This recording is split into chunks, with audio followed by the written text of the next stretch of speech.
Hello, everyone. I am Alvin Yapan. Just to introduce myself, I write fiction and I am also a filmmaker. I teach Filipino literature in the Ateneo de Manila University, and I'm currently the general editor of Katipunan Journal. Much of what I'm going to present to you today come from my recently published research on folk aesthetics in my book, Ang Bisa ng Pag-uulit sa Katutubong Panitikan, or The Efficacy of Repetition in Folk Literature. Allow me to share my screen.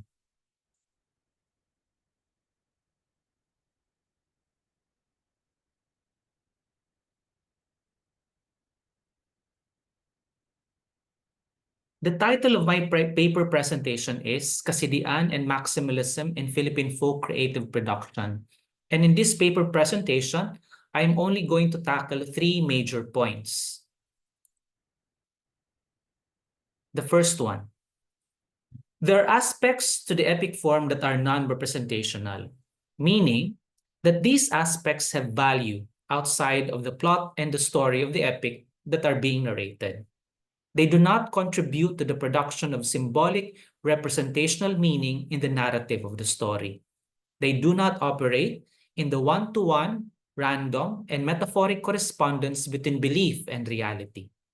But even so, folk consciousness hold them in great value, arguably with even more value when weighed against the plot and the story, which on the occasion of the ritualistic performance of the chant are already known to the audience. For example, you will see here the transcriptions of sounds usually sung by epic chanters. These sounds have no direct translation in the indigenous language. Even the epic chanters cannot draw any representational value from their use of such words. These words do not mean anything that would refer back to something material in their reality. But they still repeatedly use these words within the narrative flow of the epic, and they still hold them of significant value. These words are included in the chanting of the epic without ruining its overall design. In fact, sometimes they enhance the overall design. The efficacy of these incomprehensible phrases lies in the repetitive sound they create and not in the meaning that they could convey. These incomprehensible phrases belong to the same category as other non-representational aspects of folk literature. They are mostly characterized by repetitive features which are usually valued as aids for memorization or as mnemonic devices.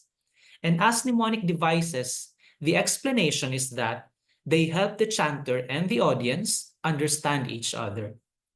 But as evidenced by the case of repetitive sounds discussed earlier, this is not always true. The epic also has certain parts that sometimes the audience could no longer understand.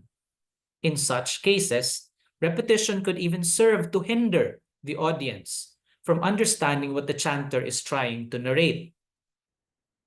It was Francis Lambrecht who noted that at times, the chanter intentionally inserts these incomprehensible sounds just so he could follow the rhythm that was set. To quote Lambrecht, some of them belong to the category of words which are never heard in ordinary speech, being borrowed from the language of the Ifugao's former neighbors and used in the chant on account of the sound effect that they produce. Roy Barton has the same observation in his study of Ifugao mythology. He describes the singing of Hudhud as the creation of incomprehensible sounds. But the singing is still pursued because the Ifugao enjoys myth recitation because he appreciates the babble of these as a rising and falling sound.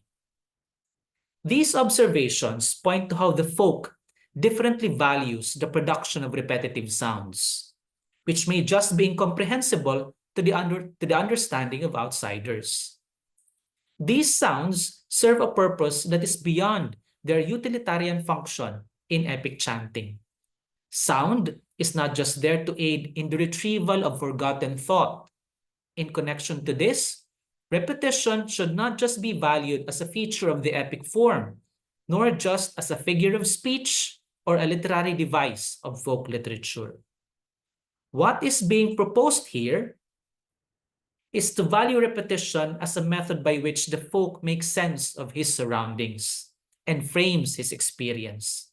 It points to non-representational aspects of the epic that are also highly valued by folk consciousness. And this would lead me to the second point of this presentation. The principle of repetition can be traced back to the capacity of folk consciousness to create value by situating this value within a range of intensities. Repetition is trying to achieve a certain degree of intensity inside the epic. It is not the production of meaning that repetition is trying to achieve. Repetition is valued in its capacity to create a hyperbolic condition, which serves as a basis for a system of thought or consciousness. It is this need for intensity that becomes the primary driving force for creative production in the epic form and in folk literature in general. This points to a system of thought that is driven by emotions or feelings located within a range of intensities. Renato Rosaldo arrives at the same observations and conclusions in his study of the culture of the Bugkalot. He refers to a cultural force of emotion that is the basis of how the Bugkalot conceptualizes his sense of self. Folk consciousness manages a world of emotions that manifests from its most extreme to its mildest form of expression. This explains the efficacy of the method of repetition to folk consciousness. It is through repetition that the folk manages intensities. It is the very structure of repetition that makes it capable of creating different intensities. By being repetitive, it creates excesses and hyperboles. And by ceasing, it creates diminutions and dissolutions. It is by calibrating the repetition that it can create that it manages to regulate varying degrees or varying levels of intensities. The word for intensity in the Tagalog language, which is Kasidhian, reveals how we understand the intimate relationship between intensity and creative folk practice. In the dictionary of Noceda and Sanlúcar, they relate its root word, sidhi, with the capacity of a person to be an expert in something.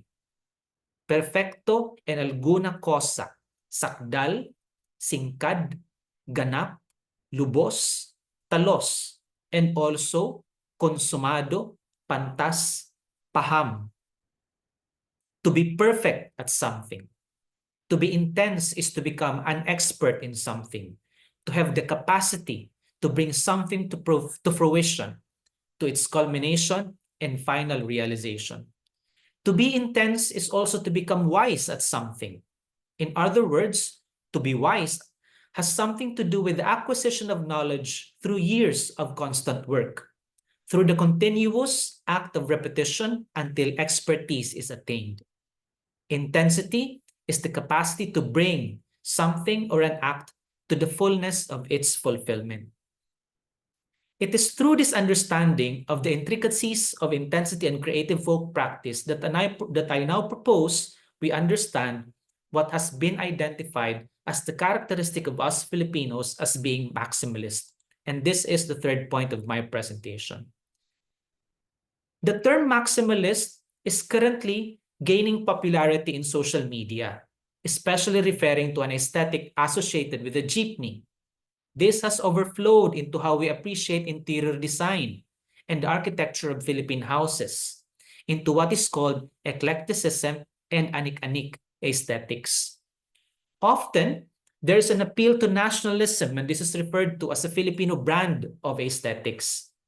It is usually brought up in contrast with Japanese minimalism. As an appeal to nationalism, it is even understood as an ethos or cultural spirit.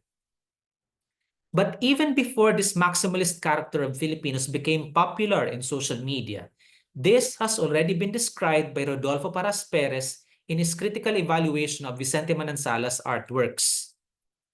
While Parras Perez contrasts this also with Japanese minimalism, He roots this aesthetic on folk sensibilities. Just as Pablo Picasso was influenced by African art when he painted Les Demoiselles d'Avignon, Manansala also drew inspiration from creative folk practice in the Philippines. We see here a path. If we were to appreciate what is being popularized as maximalist aesthetics, that does not make us devolve into the capitalist culture of consumerism and overconsumption. In his article on the culture of everyday life, John Fiske describes this anik-anik aesthetics as density. He uses the term density to describe the conditions of modern everyday life, where living has been constricted into tight spaces, much like the condition of shanties of informal settlers and cheap rentals for bed spacers and transients. To quote Fiske, the materially constrained narrowness of the conditions of everyday life are compensated for and contradicted by the density and intensity of the experiences, practices, and objects packed into them. The accumulation of anik-anik is a coping mechanism to oppose a density that is imposed upon everyday life. Instead of discarding objects collected in the exercise of capitalist consumption, the objects are imbued with a sense of nostalgia and sometimes justified by recent discourses on environmentalism, with the deployment of such terms as upscaling and recycling, and even recent cultural discourses on heterogeneity and diversity. Romanticizing this kind of aesthetics by using the frame of nationalism and thereby justifying its promotion is no different from commodity fetishism and only heightens the disparity between social classes. When before, minimalism was associated with the elite, now even the capacity of the lower class to oppose the density of everyday life has been co-opted by the elite with the label maximalism. It would appear that the term maximalism only served to justify the accumulation of objects to dodge accusations of extravagance and insensitivity to social inequality. The confusion between and conflation of the consumerist aesthetics of capitalist culture and the drive towards intensity in folk consciousness can be illustrated in how Paras Perez describes the aesthetic roots of Manansala's art in the folk. According to Paras Perez, among the Mangyans, Manuvos, and Tibolis, accumulating things is a deep-seated trait. Clothing, jewelry, and utensils are imbued with a prestige and wealth equivalent. Beauty means fullness. To be full is to be rich. Wealth is prestige. Although Paras Perez here uses the term rich, he did not contextualize this within the capitalist class structure. Instead, this should be understood within the context of a class system described by William Henry Scott as regulated by a range of relationships defined by debt and dependence. It is a class system that is defined not by the accumulation of wealth and capital, but by the regulation of relationships of debt and dependence. Again, debt and dependence are understood in varying degrees of intensities. To quote Scott, one's position in the social scale was therefore measurable by the amount of control he exercised over his own time and labor. Again, this control is of varying degrees of intensities. To conclude, it is not about maximalism. It is about intensities. We are not maximalists. We are intense. We are masidhi. This is the aesthetics of Kasidhian, of repetition. And if we are to rediscover our aesthetic sense as being rooted in the folk, we will also be putting at the center of nationalist discourse the contribution of folk creative practice, and not just by paying them lip service, which ultimately leads to exoticism. And since we are speaking here about a range of intensities managed by the method of repetition, we will also be questioning this nationalist agenda that we always fall back into, and that in the end will always be catheted to capitalist state interests. Because to speak of intensities is also to abandon any representational categorizations. To speak of intensities is not to speak of centers, but to speak of flows and movements. It is not to be fixed in a particular position, but to constantly negotiate in order to continually create and practice the sense of self, always striving towards fulfillment. That is the end of my presentation, and these are the references that I used in my presentation. Thank you very much for listening.